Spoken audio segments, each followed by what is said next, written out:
تطبيقات أرابيل FM متوفرة على جوجل بلاي وآب ستور.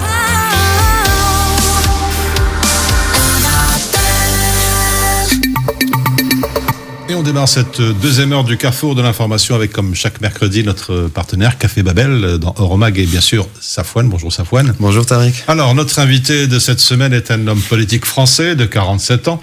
Ancien membre du Parti Socialiste, il fonde en 2019 le parti de la gauche républicaine et socialiste avant d'être élu député européen au sein du groupe de la gauche au Parlement européen. Je citais Emmanuel Morel. Bonjour. Bonjour. Merci d'avoir accepté notre invitation. Merci à vous. Et avec nous en studio, nos journalistes Safouane et Maria pour vous poser quelques questions. Et on commence directement avec l'actualité européenne. Le 8 janvier dernier, vous avez publié un communiqué intitulé « Les 4 fautes lourdes de l'Europe » à propos de l'accord d'investissement qui a été conclu avec la Chine après 7 ans de discussion. Un accord qui, selon vous, ne va pas créer des emplois, mais des dizaines de milliers de chômeurs supplémentaires en Europe. Alors, Emmanuel Morel, est-ce qu'on doit vous croire, vous, ou est-ce qu'on doit croire la présidente de la Commission européenne ? Attendez, je ne vais pas venir ici pour vous dire qu'il ne faut pas me croire. Je suis très surpris parce qu'il y a eu une précipitation pour signer un accord qui était dans les tuyaux depuis longtemps. Mais ce qui était très bizarre, c'est l'insistance avec laquelle la présidence allemande, Madame Merkel, mais aussi Madame von der Leyen, la présidente de la Commission, voulait absolument qu'on signe cet accord avant la fin de l'année. Ce qui est d'autant plus étrange, c'est que quelques semaines avant, la Commission avait dit « Mais nous, on change complètement les règles du commerce depuis la crise pandémique. Et ce qu'on veut, c'est que la politique commerciale de l'Union soit fondée sur les valeurs européennes. Respect des travailleurs, respect de l'environnement, règles équitables. » Or, on est en train de passer un deal avec un pays qui respecte rien de tout ça. La catastrophe environnementale en Chine est connue. Le droit des travailleurs en Chine, enfin vous avez... On y reviendra justement. Sur le travail forcé, mais qui est une réalité. Et puis une réalité, on ne parle pas de quelques usines, là, on parle de millions et de millions de salariés. On y reviendra, oui. Et puis surtout, alors même que la Chine est la grande gagnante, paradoxalement, de l'année 2020, c'est-à-dire que le Covid vient de la Chine, la pandémie s'étend à partir de la Chine, et nous, Européens, on se rend compte de notre extrême dépendance par rapport aux produits chinois, y compris pour le matériel le plus élémentaire, les masques, le matériel médical, etc. Mais donc, sur les emplois, je rappelle que c'est la création d'emplois fait partie des objectifs principaux de l'accord. Est-ce que... Mais quel est l'objectif de cet accord ? C'est peut-être de fluidifier les relations commerciales, mais enfin, ce qu'on sait, nous, c'est l'ampleur des délocalisations de nos industries européennes vers la Chine. Enfin, c'est un phénomène d'une ampleur inédite. Ça s'accélère depuis une dizaine d'années. Et qu'est-ce qu'on fait ? On va contribuer à accélérer encore plus ce mouvement de délocalisation vers la Chine. Franchement, quand on voit la situation économique et sociale de l'Europe, les enjeux industriels pour nous, c'est un accord qui va à contresens de l'histoire aujourd'hui. Avec un timing qui est, je le répète, très étrange, une précipitation qui est suspecte.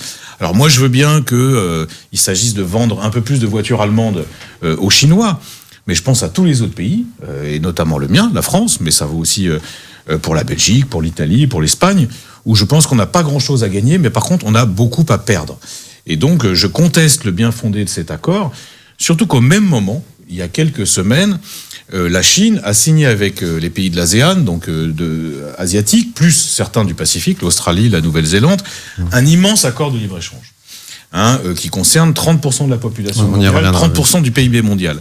Est-ce qu'on a besoin, dans cette compétition mondiale qui est une réalité, de renforcer encore plus les Chinois, alors même que l'Europe est en difficulté ? Moi, je ne le crois pas. Je le conteste. Je pense qu'on sera un très grand nombre d'eurodéputés, mais aussi de citoyens, à se mobiliser contre cet accord. Je rappelle qu'il doit être ratifié, parce que c'est un accord d'investissement, il doit être ratifié par les États membres, et je peux vous dire que je vais mener le combat d'arrache-pied, parce que je crois que ça va à l'encontre des intérêts des Européens. Alors Emmanuel Morel, on sent bien votre désaccord. Justement, cet accord d'investissement prévoit des engagements en matière de concurrence équitable. Les Chinois s'engagent à plus de transparence et à respecter les règles du commerce international, mais vous n'y croyez pas ? Mais je crois que c'est une blague. Franchement, s'il y a bien un domaine dans lequel les Chinois, on ne peut pas les croire, c'est la transparence. Enfin, vous savez, vous, comment sont subventionnées les entreprises chinoises, vous savez comment ça fonctionne, vous savez la réalité des politiques d'investissement. Il y a un engagement de transparence sur les subventions publiques chinoises, justement. Oui, enfin, moi j'attends de voir, parce que jusqu'à maintenant, c'est pas la première fois que les Chinois s'engagent à la transparence. On a eu tout un débat, vous savez, au moment où la Chine voulait adhérer à l'OMC, l'Organisation mondiale du commerce. Et il demandait à avoir le statut d'économie de marché. Et il disait, mais regardez, tout est transparent, tout va bien. La réalité, c'est qu'on a découvert, et il n'y a pas que moi, c'est les États membres de l'Union européenne, et plus largement ceux qui travaillent à l'Organisation mondiale du commerce, que tout était d'une extraordinaire opacité. Et pour une raison assez simple, c'est que c'est le Parti communiste chinois qui décide de tout. Il décide s'il investit, s'il n'investit pas. Il décide de fermer une boîte ou de la maintenir, de la nationaliser ou pas. Enfin, je veux dire, il y aura des contrôles aussi, donc il y aura des experts indépendants qui sont mobilisés par cet accord pour surveiller les engagements, justement. J'attends de voir comment vont être reçus les experts indépendants en Chine. Je vais vous donner un exemple. Dans l'ouest de la Chine, il y a des centaines d'usines qui ne font qu'une seule chose, c'est de la contrefaçon de produits européens et américains. C'est la seule chose qu'ils font. Ça représente, vous savez qu'aujourd'hui, on estime que la contrefaçon d'origine chinoise, c'est un manque à gagner pour les entreprises européennes et américaines de près de 500 milliards de dollars. C'est beaucoup, hein? Bon, j'attends de voir les experts indépendants qui vont aller dans ces usines-là, qui sont à moitié dissimulées dans la campagne chinoise, pour voir s'ils respectent les règles de l'OMC. Franchement, l'Europe n'est pas armée pour justement. Qui peut croire ça et qui peut faire preuve d'une telle naïveté? En tout cas, pas moi. Et en cas de non-respect justement de la Chine par rapport à ses engagements, est-ce que vous estimez que l'Union européenne est assez armée pour répliquer éventuellement? Moi, je pense que d'un point de vue réglementaire et législatif, il y a encore des progrès à faire. Pas seulement d'ailleurs pour ce qui se passe en Chine, mais aussi pour ce qui se passe en Europe. Vous savez qu'on a tout un débat, nous, eurodéputés, sur le contrôle des investissements étrangers dans les secteurs stratégiques. L'aéronautique, Angela Merkel le numérique. faire justement ça. Angela Merkel, elle a fait un pas vers nous sur ce domaine. Mais pour l'instant, il n'y a rien. Elle n'a pas mis son veto stratégique justement sur la défense. Elle n'a pas mis son veto, heureusement, parce que les Allemands eux-mêmes commencent à être concernés. Et eux-mêmes commencent à dire, oh là là, il y a un certain nombre de nos entreprises qui sont très importantes pour notre souveraineté et qui sont attaquées soit par des capitaux américains, soit par des capitaux chinois. Donc, elles-mêmes commencent à bouger. Les Français, heureusement, l'avaient fait auparavant, c'est ce qu'on appelle le décret Montebourg, qui a été pris pendant le quinquennat précédent en France et qui permet aussi de protéger un peu nos entreprises. Mais on est loin du compte. Puis je vais vous dire, en fait, moi, je croirais à un accord avec les Chinois le jour où ils accepteront quelque chose de fondamental qui s'appelle la réciprocité. Or, aujourd'hui, c'est un terme qui figure nulle part. Tant qu'il n'y aura pas de réciprocité, il n'y aura pas de commerce équitable. Et tant qu'il n'y aura pas de commerce équitable, les Européens seront perdants. Donc, c'est une bataille qu'il va falloir qu'on mène avec beaucoup d'énergie. Donc, on l'entend bien, pour vous, il n'y a pas de politique publique efficace pour lutter justement contre cette concurrence chinoise? Ah non, je dis pas ça. Je dis que c'est à nous de muscler nos dispositifs réglementaires et pour l'instant, c'est pas le cas. Et quel mécanisme de protection pourrait mettre en place l'Europe justement pour se protéger? Mais vous savez quoi? Je pense qu'il faut faire comme les autres. Les Américains se protègent, les Brésiliens se protègent, les Japonais se protègent, les Chinois se protègent, nous on le fait pas. Ce qu'il faut faire par exemple, c'est nos marchés publics. Nos marchés publics en Europe, ils sont incroyablement ouverts. Alors que par exemple en Amérique, vous avez 50% des marchés qui sont réservés aux entreprises locales et américaines. C'est le cas aussi au Japon. Ils sont très stricts. Faisons la même chose. Pour l'instant, on s'y refuse. Pourquoi? Parce qu'on dit, mais vous comprenez, la concurrence libre et non faussée, le commerce sans entrave, c'est ce qui va nous permettre de nous développer. Moi, je crois pas. Moi, je crois qu'au contraire, à un moment, il faut mettre des règles, puis il faut savoir protéger. Enfin, vous demandez à n'importe quel travailleur européen, français, belge, italien, allemand, il demande à ce que nous, le Parlement européen, les institutions européennes, on les protège face à la concurrence déloyale, face au dumping social, face au dumping fiscal. Faisons-le. Et pour l'instant, on ne le fait pas. Vous avez cité justement le contrôle des investissements stratégiques. Emmanuel Morel, en filigrane de cet accord, se pose, vous l'avez dit, la question du travail forcé des Ouïghours. Et pour signer cet accord, la Chine doit s'engager à lutter, évidemment, contre le travail forcé. Vous dites clairement que ça n'arrivera pas. Vous dites même que avec cet accord, l'Europe va officialiser le travail forcé des Ouïghours. Alors concrètement, quelle solution vous proposez pour forcer la Chine à respecter les droits de l'homme? Ce qui est fou, c'est que toute cette année, d'ailleurs grâce à des ONG, grâce à quelques personnalités, on a soulevé cette question dramatique des Ouïghours. C'est-à-dire qu'on a clairement un peuple qui est opprimé, qui est exploité, dont aucun droit élémentaire n'est respecté. Comment on force les Chinois à respecter les droits de l'homme alors? Ça s'appelle le rapport de force. Oui. C'est qu'à un moment, on met des limites, on pose des règles.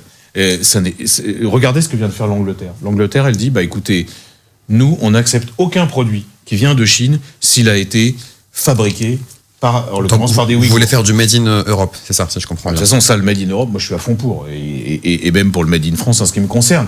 Mais au-delà de ça, il faut des politiques de sanctions, il faut des politiques qui disent, attendez, ce jouet-là que vous importez en Europe, il a été fabriqué soit par des enfants, soit par des travailleurs ouïghours qui sont même pas payés, c'est en gros c'est de l'esclavage moderne.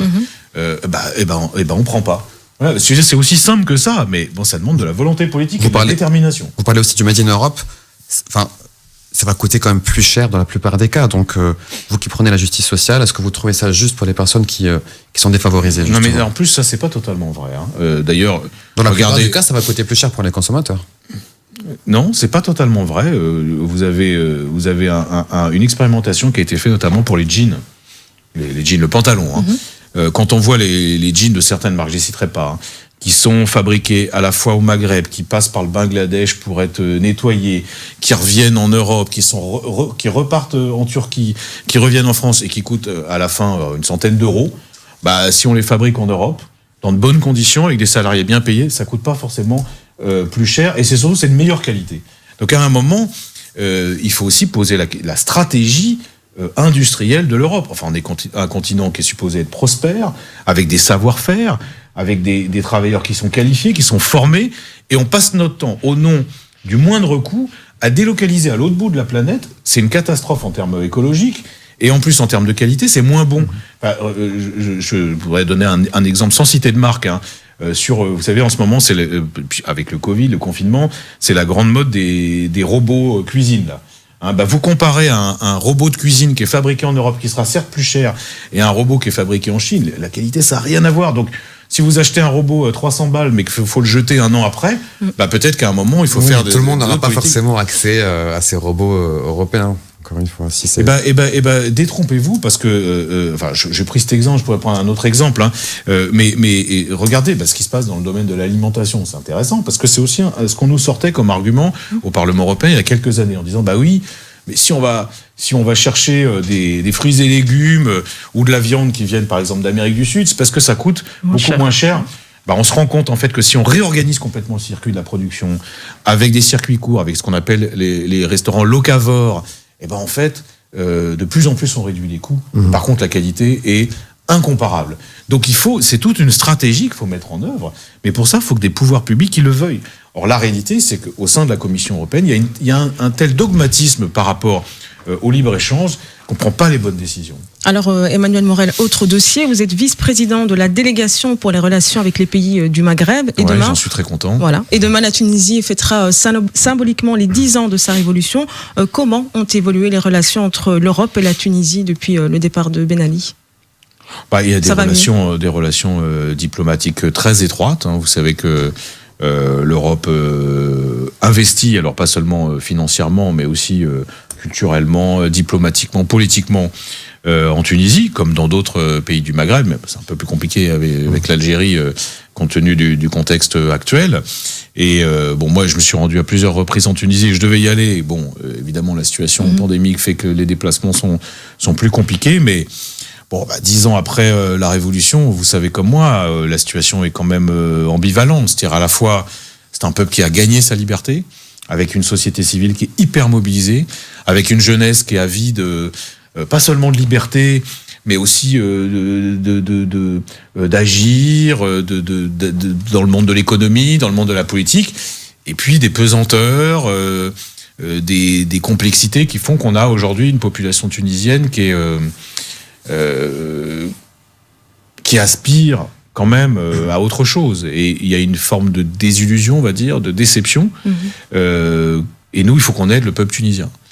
Pour aider le peuple tunisien, il y a bien sûr les relations avec les partis politiques, alors, vous avez vu que c'est un paysage politique qui change beaucoup, une assemblée qui n'est pas très stable, suite aux dernières élections législatives et puis aussi à la présidentielle. Mais moi, la dernière fois que je suis en Tunisie, j'étais très frappé d'une chose, c'est que on a une jeunesse tunisienne qui est solide, qui a des ambitions et des objectifs politiques très précis. Je pense notamment au rôle des femmes. C'est incroyable. Moi, j'ai fait le tour des bureaux de vote pendant les élections législatives. Comment les jeunes femmes sont mobilisées parce qu'elles ont quand même des droits à défendre et puis surtout des droits à conquérir, parce que c'est la situation de la femme en Tunisie, même si elle est incomparable par rapport à d'autres pays arabes, elle est encore fragile.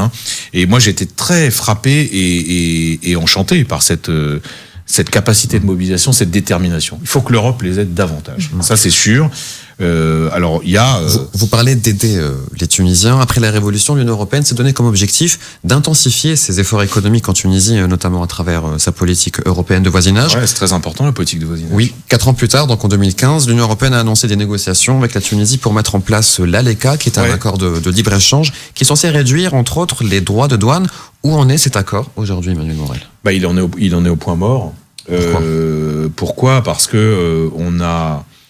Si vous voulez, le problème de l'Union européenne, c'est qu'elle avait trop tendance à signer des accords de libre-échange business as usual, c'est-à-dire on discute avec les responsables politiques et avec les grandes entreprises.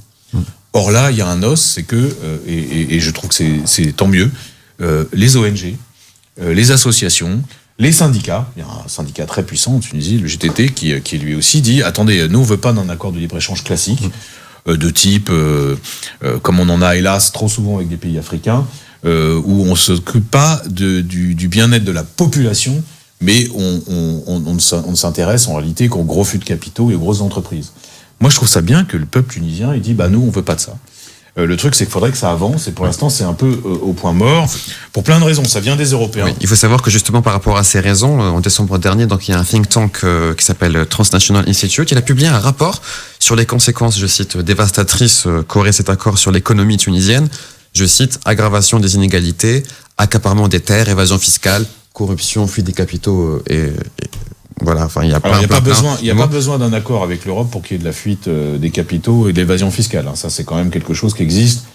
Qu'il y ait un accord, qu'il y ait un ALECA avec. Mais cet accord vous semble toujours adapté à la Tunisie ou vous... Non, moi, je pense qu'il faut changer complètement notre façon de négocier.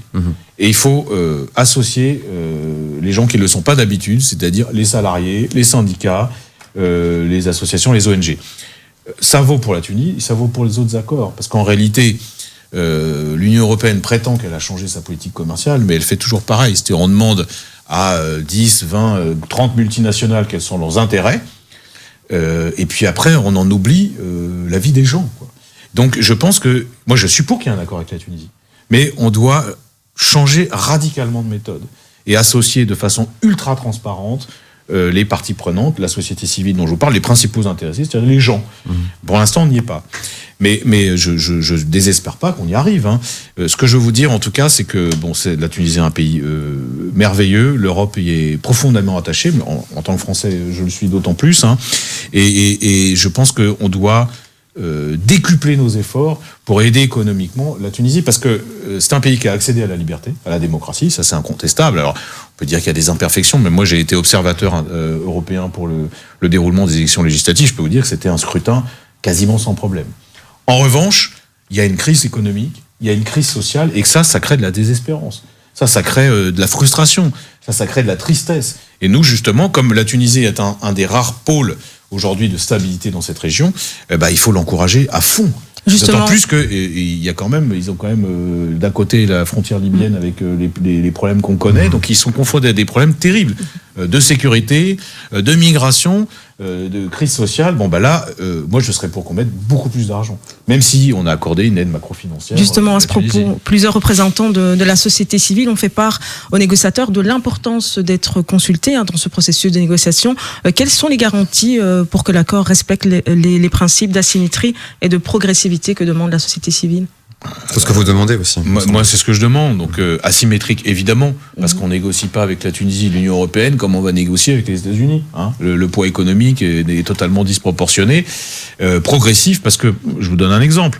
On peut pas dire, et c'est trop souvent ce qu'on fait avec les pays, notamment les pays africains, ce qui est un désastre, on peut pas dire, du jour au lendemain, vous allez libéraliser votre agriculture, alors que c'est de l'agriculture vivrière, la plupart du temps c'est des petits paysans, c'est pas des grosses multinationales. Vous allez adopter nos normes européennes tout de suite, et si vous le faites pas, on casse l'accord. C'est notamment pour cette raison qu'il y a un collectif tunisien qui s'appelle Bloc ALECA, et ce collectif Bah, il dénonce un accord tout simplement colonialiste. Vous lui répondez quoi? Je sais pas, je sais pas s'il faut dire colonialiste. En tout cas, il faut que ça soit un accord en effet progressif et asymétrique. Et moi, je me bats pour ça. Je suis pas le seul. Il y a d'autres eurodéputés qui le font. Il faut qu'on remette ça sur le métier. Moi, j'ai bon espoir parce que encore une fois, et j'essaie d'en convaincre mes collègues, pas seulement de la délégation Maghreb, mais tous mes collègues. La Tunisie, ça doit être une de nos priorités politiques dans le cadre de la politique de voisinage. C'est très important politiquement, et puis pour ce que ça représente quand même, parce que c'est un des rares pays qui, par lui-même, à la suite d'une révolution pacifique, a accédé quand même à un niveau de développement démocratique qui est enviable pour les autres. Donc la Tunisie, c'est un exemple, c'est un symbole. Encore une fois, c'est un pays ami, et ces liens d'amitié doivent être renforcés. Et moi, je suis pour qu'on s'engage dans cette direction encore plus. Et la Tunisie sera justement notre sujet de demain au sein du Carrefour de la formation avec un spécial 10e anniversaire de la Révolution. Merci Emmanuel Morel. Merci à vous. Été avec Merci nous en à vous. direct sur Arabelle, dans Café Babel et bien sûr Euromag en compagnie de Safouane et Maria. On se retrouve dans quelques instants pour faire une petite revue de presse européenne avec vous, Safouane, à tout de suite. Il mélange